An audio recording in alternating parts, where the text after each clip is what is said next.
परिचय दें। मेरा नाम प्रशांत राय है। प्रशांत जी, आज लोकसभा चुनाव का माहौल बन रहा है, तो आजमगढ़ में थोड़ा जो राजनीतिक यहाँ का इतिहास है या वर्तमान है उसके बारे में बताएं। देखिए, यहाँ का जो अगर राजनीतिक परिदृश्य से यहाँ से देखेंगे तो यहाँ दलित, यादव और मुस्लिम एक ऐसा कॉम्बिनेशन है कि जहाँ भी एक साथ होते हैं वो सीट उसके पाले में चली जाती है।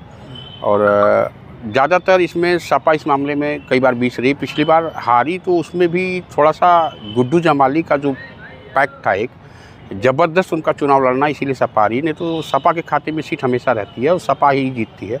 तो यहाँ कहीं न कहीं माना जाएगा कि यादव बाहुल्य क्षेत्र है, जिसे लोग कहते हैं कि समाजवादियों का गढ़ भी कहते हैं। तो इसलिए मान के चलिए कि 2024 के चुनाव में यदि दलित वर्ग भाजपा के साथ जाता है तभी कोई फाइट भाजपा से और सपा से दिख सकती है, नहीं तो अन्यथा अभी भी सपा मजबूत है। वर्तमान सांसद दिनेश लाल यादव हैं, इनको लेकर के क्या जनता में बन रहा है? कुछ काम उनका भी है या नहीं, दिनेश जो से सांसद बने हैं ऐसा नहीं है। सरकार यहाँ भी है और केंद्र में भी उनकी है, तो कहीं न कहीं इसका लाभ तो निश्चित रूप से वो उठा रहे हैं। लेकिन अगर जैसे राजनीतिक परिवेश में अगर उसको राजनीतिक दृष्टि से अगर आंकेंगे तो बहुत मजबूत तो नहीं है। और तुलना किया जाए कि सपा का कार्यकाल जो रहा है यहाँ पर, एक कार्यकाल में तो अभी भी देखा जाए तो अभी भी जो चीज़ें यहाँ खड़ी हैं अभी तो सपा की ही खड़ी हैं। भाजपा की अभी हो रही हैं, जैसे अभी संगीत महाविद्यालय, फिर आपका राज्य विश्वविद्यालय, ये चीज़ें खड़ी हो रही हैं। भाजपा कहीं न कहीं काम कर रही है। लेकिन जो कहते हैं ना कि जातिगत आंकड़े, वो अभी उतना उसके फेवर में नहीं है। हो सकता हो कि थोड़ा सा और प्रयास करे भाजपा तो उसके फेवर में हो सकता है। 3 पार्टियां चुनाव लड़ती हैं, बसपा, सपा और भाजपा। तो ऐसे में भी देखिए, ऐसे में भी 20 सपा ही रहेगी। लेकिन मैंने कहा ना कि जैसे जिस हिसाब से सरकार अपनी भाजपा सरकार अपनी योजनाएं घर घर पहुंचा के और ये करके लोगों को एक दिखा रही है कि हम ही सबसे अच्छे हैं। अगर ऐसे में दलित वर्ग थोड़ा भी भाजपा के साथ जुड़ता है तो सपा को कहीं न कहीं, अगर तीनों लड़ते हैं तो नुकसान हो जाएगा सपा का, अन्यथा सपा को नुकसान पहुंचाना मुश्किल है। माना जा रहा है कि शिवपाल यादव या अखिलेश यादव, हाँ, दोनों में से कोई एक उम्मीदवार होगा। तो क्या लग रहा है कि बड़े उम्मीदवार रहेंगे तो उसका फायदा सपा को मिलेगा? बिल्कुल मिलेगा। ये तो वैसे भी सपा को मिलना है। अगर कोई बड़ा कैंडिडेट आ जाता है तो ये सपा के लिए और पॉजिटिव हो जाएगा।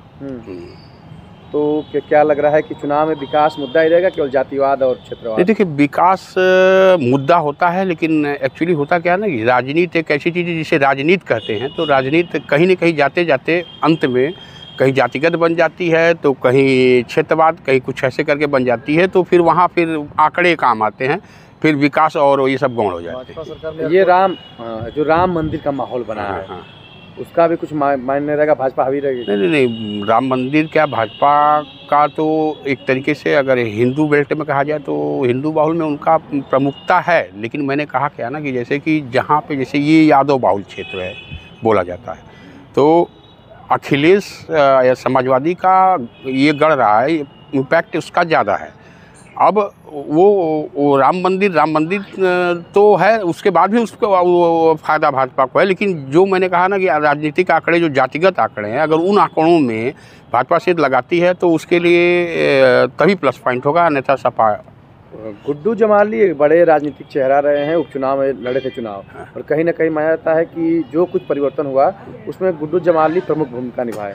बिल्कुल। अगर गुड्डू जमाली ने ही तो सपा के हाथ से वो जीत नहीं जाने दी सपा को। उन्हीं की वजह से ना भाजपा को फ़ायदा मिला। और भाजपा यहाँ से मेरे ख्याल से लगभग 8000 से जीती है, कोई बहुत खास ज़्यादा नहीं है। और अगर गुड्डू जमाली बसपा लड़ती है, गुड्डू जमाली लड़ते हैं, तो फिर भी हमको नहीं लग रहा कि ये अब जो पिछला चुनाव था उस तरह गुड्डू जमाली का ये अगला चुनाव हो पाएगा। माना जा रहा है कि चुनाव देखते हुए जो भारतीय जनता पार्टी यहाँ पर जो सांसद का जो वर्तमान टिकट बदल सकती है, क्या लगता है कि बदलने की संभावना है या यही ठीक रहेगा? नहीं, भाजपा का, जैसे भाजपा की जो राजनीति है उसमें हमेशा वो गोटी सेट करती है। ये जरूरी नहीं कि ये सांसद यहाँ से रहें तो फिर यहाँ से ही उनको टिकट दे दिया जाए। जो उनकी परिपाटी है, जो जिससे वो चलते हैं, वो ये चलते हैं कि हमको जीत चाहिए, उसके लिए प्रत्याशी कोई भी हो उसको खोज के निकाल लाते हैं। यदि ये जरूरी है, हो सकता है बदल दे दिनेश को, लेकिन फिलहाल अभी बर वक्त दिनेश से बेहतर प्रत्याशी अभी जनपद में भाजपा के लिए कोई दिख नहीं रहा है। एक जसवंत सिंह जो एमएलसी हैं भाजपा के, वो भी अपना माहौल बनाते हुए माहौल बना रहे हैं, लेकिन बड़ा भूमिका निभाते हैं। दिनेश के साथ जो एक लोअर तबका और गरीब तबका जो चूँकि उनकी गायकी और ये चीज़ें तो जो वो वोट खिंचाव था उनके तरफ, ये जसवंत सिंह के साथ नहीं जा सकता। मतलब जो उनका लोकप्रिय चेहरा है, हाँ, बस वो कुछ उससे भी उन्होंने सपा को नुकसान पहुंचाया कहीं न कहीं। एयरपोर्ट क्या स्थिति रहेगी? एयरपोर्ट भाजपा देखिए, एयरपोर्ट बन रहा है, जैसे अब आप कह लीजिए पूर्वांचल एक्सप्रेसवे, तो सपा के समय में शुरू हुआ था, ज़मीन खेत भाजपा ने बना दिया है। एयरपोर्ट बन रहा है और बार बार हर महीने तारीख पड़ती है कि अब उड़ान होगी, अब उड़ान होगी, अब उड़ान होगी, अब उड़ान होगी, अब उड़ान होगी। अब तो ये हो गया कि अगर पब्लिक से पूछ दिया जाए तो कहते हैं यार चलो यार, तो 2 साल से हम सुन रहे हैं अब उड़ान होगी। तो अभी एयरपोर्ट कोई, हमको नहीं लग रहा कि एयरपोर्ट अभी। भाजपा ने विश्वविद्यालय दिया आजमपुर को, सुहेलदेव, मैंने बताया ना, राज्य विश्वविद्यालय दिया है, संगीत महाविद्यालय का काम चल रहा है। तो भाजपा गेनिंग कर रही है, लेकिन फिलहाल गेनिंग में भी मैंने कहा ना कि जीतने के लिए वो जातिगत आंकड़े तोड़ना पड़ेगा भाजपा को, जैसे पिछली बार उन्होंने तोड़ा था, जिसमें गुड्डू जमाली की महत्वपूर्ण भूमिका रही। अगर वो जातिगत आंकड़े तोड़ लेती है तभी भाजपा को यहाँ सफलता मिलेगी, अन्यथा। लालगंज सीट की क्या स्थिति है? लालगंज में वहाँ यहाँ से बेहतर है भाजपा वहाँ।